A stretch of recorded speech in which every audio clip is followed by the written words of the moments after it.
So we already learned back from elementary school the math formula: length times width times height equals volume. When measuring a box for creating your own custom box, however, we need the measurements of the interior of the box, not the exterior. So as an example, we will measure the length of this box. The length is the longest part of the box, and in this case, it's 13 inches. Then we will measure the width, which is the shorter side of the box.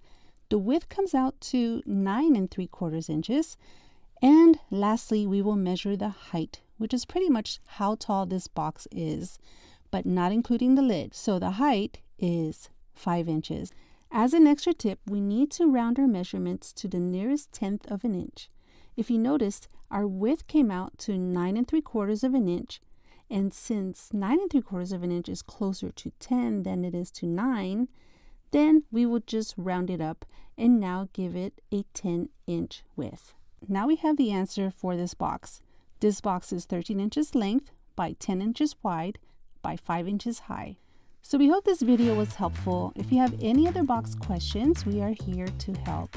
We can make you 1 to 10,000 custom printed boxes, almost 50 years strong. Same ownership, 2 factories. We dream it, we make it.